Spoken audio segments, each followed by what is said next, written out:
Also just raw confirms into up smash too. Ooh, the drag down. So big combo. Oh, he's doing loops. He's got the loops. Yeah, he's got the loops. Oh, damn. Welcome to the cutscene. Yeah, you're a big body. Welcome to the cutscene. He's got the loops. He can't do anything. He literally can't do anything. What is he doing? Oh my god! Oh my god! Bro, that was saucy. He's not dead yet. How's it going, everyone? This is Trixx from of Smash, and in this video we're going to be talking about, are these Falco loops actually viable? And the short answer is obviously yes, because you just saw it happen in tournament and it worked. However, there are some conditions that have to be met in order for this to actually work. Number 1, your opponent has to be a big body. Number 2, they cannot have any combo breaking moves. And number 3, it is best if they somehow lose their jump. And I say that because although this is viable, it is not true. They could jump out, they can air dodge, they can shield if they hit the ground, they could tech, they could even do get up attack, and they could potentially get out of this setup. And you'll see in some of these examples, this Bowser set to level 9 who has the ability to get out of these combos simply just didn't. And then other times, they'd just get out.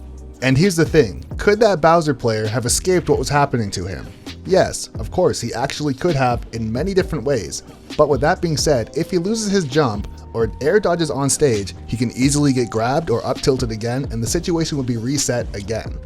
And I saw the comments on the original Falco highlight video and a lot of people were just saying that this Bowser player is just bad. And honestly, that's not even the case.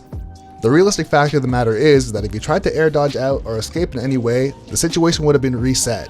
I guess maybe he wouldn't have been clipped and everyone wouldn't have popped off in the same way had he actually tried to escape, but he really could have gotten out of it.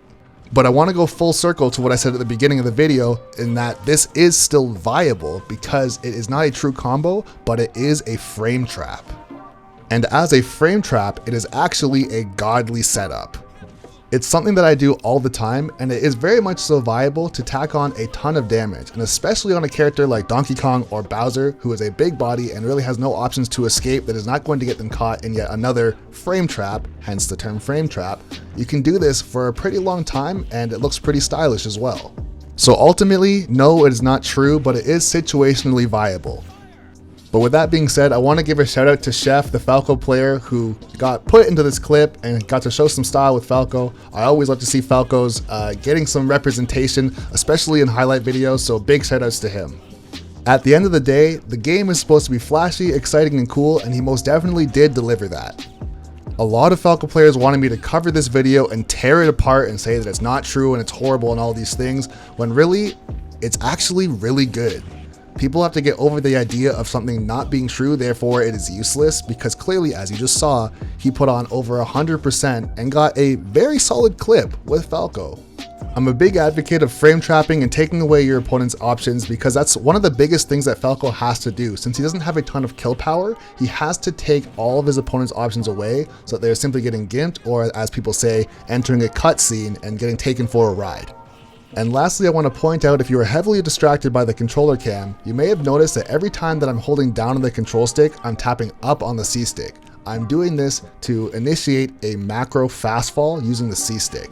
I personally like to do this because it allows me to get more opportunities to actually get the fast fall and get the drag down. It's definitely not necessary, but I know in the comments people are going to be asking, why is my C stick going crazy and why am I doing this? So I might as well answer it right now. But anyways, that's going to be my take on this whole Falco loop thing. A lot of people wanted me to take a look at it, so this is it. Like I said before, it is most definitely viable, depending on the character that you are fighting. Although it is not true, but that, of course, it doesn't actually have to be true all the time for it to work in Smash Ultimate. And if you've been playing this game for long enough, you'll definitely recognize a lot of dumb things just happen in this game that shouldn't work, but they just do. Also, if anybody has Chef's Twitter or Instagram or anything that he has as far as social media, I'd love to give him a shout out. So be sure to comment that in the comment section below, and I'm going to pin it and add it to the description. And once again, this is Trixx from of Smash saying thanks for watching the video. Be sure to subscribe to the channel for more videos just like this.